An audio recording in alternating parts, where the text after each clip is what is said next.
दोस्तों, एक ऐसा इंसान जो कभी इराक का सबसे ताकतवर इंसान था,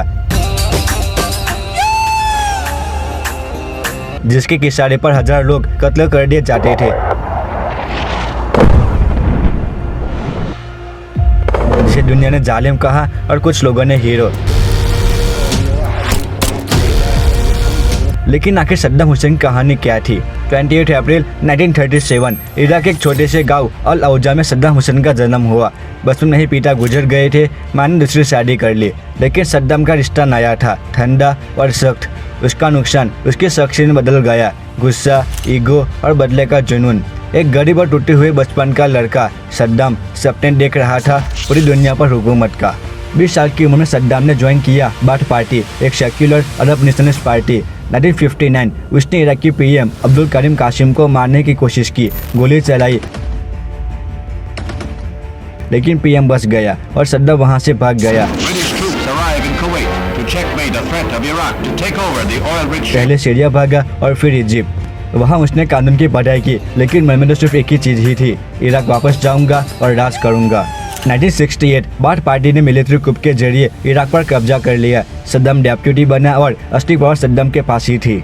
लेकिन दोस्तों, 1979 में सद्दाम ने खुद को इराक का प्रेसिडेंट, पीएम और आर्मी चीफ घोषित कर दिया। उसने अपने पहली तकरीर में ही पार्टी के 68 लोगों को उठवाया, गद्दार कहकर उन्हें गोली मार दी गई। ये था सद्दाम का स्टाइल, या तो मेरे साथ या फिर जमीन के नीचे। उसने मीडिया पर कंट्रोल किया, स्कूल में अपनी तस्वीर लगवाई और इराक में एक कल्ट पर्सनैलिटी बनाई। जनता डर के मारे ताली बजाती थी, लेकिन सद्दाम खुश था। 1980 में सद्दाम ने अपने पड़ोसी देश ईरान पर छापा मारा। आयतुल्लाह खमेनी के रिवॉल्यूशन से सद्दाम को डर था कि इस्लामिक वेव कहीं इराक तक ना जाए। ये जंग 8 साल चली और 10 लाख लोगों की जान ले गई। सद्दाम ने केमिकल वेपन्स तक यूज कर दिए। 1988 हलब्जा मस्करा, 5000 कुर्दिश लोग सिर्फ एक ही दिन में केमिकल गैस से मार दिए गए थे। 1988 के बाद इराकी इकोनॉमी टूट चुकी थी। सद्दाम ने सोचा, छोटा सा अमीर देश है कुवैत, छापा मार देते हैं।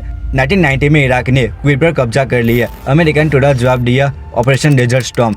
1991 में सिर्फ कुछ दिनों में इराक की फौज पीटी गई। सद्दाम जिंदा रहा, लेकिन इराक पर यूएन सेक्शन लग गया। सत्संग के बीच सद्दाम ने अपने इमेज को बदला। उसने कुरान की लिखाई अपने खून से करवाई ताकि लोग उसे इस्लामिक लीडर माने। टीवी पर रो रोकर अमेरिका को धमकाया और खुद को अरब का एक प्रोटेक्टर बताया, और असल में उसका इराक अंदर से गिर रहा था। लोग खुश नहीं थे, लेकिन बोल भी कुछ नहीं सकते। 11 सितंबर 2001 के बाद जॉर्ज बुश ने सद्दाम को ग्लोबल थ्रेट बताया। इल्जाम लगा कि इराक के पास है the weapons of mass destruction.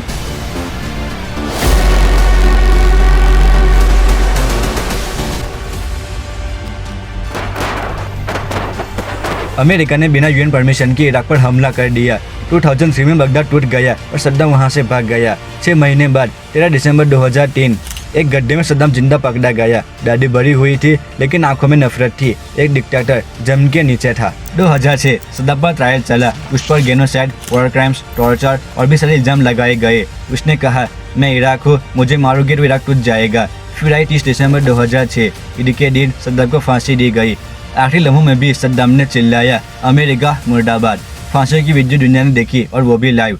आज इराक में अमेरिका है, सिविल वॉर है, लेकिन सद्दाम नहीं है। कुछ लोग कहते हैं सद्दाम जालिम था, और कुछ कहते हैं वो तो आखिरी अरब लीडर था जो कभी चुका नहीं। क्या आप क्या सोचते हैं, सद्दाम एक हीरो था या फिर एक जालिम? कमेंट में जरूर बताएं, और अगर वीडियो पसंद आए तो लाइक, शेयर और चैनल को सब्सक्राइब करना ना भूले। मिलते हैं नेक्स्ट वीडियो में, तब तक के लिए अल्लाह हाफिज़।